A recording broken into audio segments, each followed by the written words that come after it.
ఆత్మలో వర్ధిల్లుట. అనుదిన ధ్యానమాలిక. రచన డాక్టర్ ఇ. Stanley Jones. అనువాదం డాక్టర్ ఎ. సురత్నం బాసిమల్ల. 4వ వారము 1వ రోజు. 2వ కొరింథీ 5వ అధ్యాయము 17 నుండి 20 వచనములు. రవ్వలకు నీళ్లు పోయుట.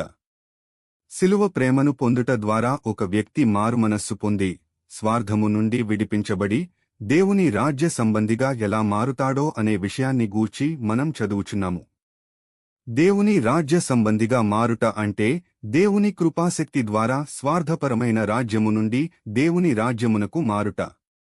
అది అకస్మాత్తుగా జరగవచ్చు, క్రమక్రమముగానూ జరగవచ్చు. మార్పు ఏ విధంగానైనా జరగవచ్చు.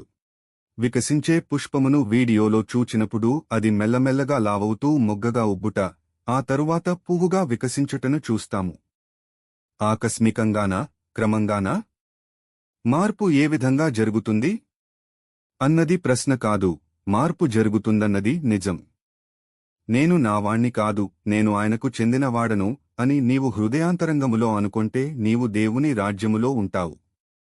ఈ నిజాన్ని బట్టి నీవు ఆనందించు.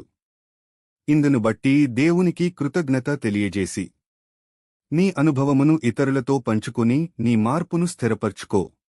అనేక మంది వారి జీవితాలలో ఎప్పుడో ఒకసారి, ఏదో ఒక సమయాన పొందిన మార్పు నిజమైనదేగాని, ఎందుకనో ఆ మార్పు వర్ధిల్లలేనిదిగా ఆగిపోయింది.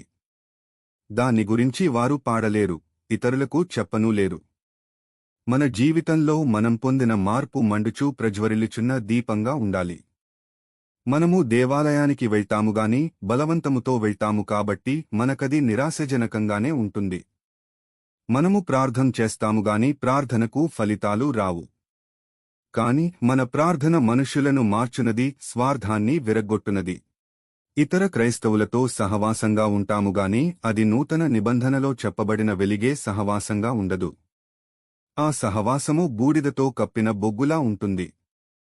అందులో ప్రకాశించే నిప్పుల కన్న బూడిద ఎక్కువగా ఉంటుంది. సహవాసము అలవాటుతో కూడినదై ఫలితము లేని దానిగా ఉంటుంది. అటువంటి సహవాసము లేదా కూటములలో చేసే ప్రార్థన కూడా నిష్ఫలమైనదే ఉంటుంది. ఒకవేళ ఈ కూటములలో దేవుని కృప ప్రకాశించినట్లయితే ఆ నిప్పు రవ్వను సహవాస దోషం వలన నీళ్లతో తడిపి ఆర్పివేయగలము. ఈ భాగము డాక్టర్ ఇ. స్టాన్లీ జోన్స్ రచించిన అనుదిన ధ్యానమాలిక ఆత్మలో వర్ధిల్లుట నుండి సేకరించబడినది. దీనిని మీకు వివరించిన వారు ఎల్. సెలా బుక్స్.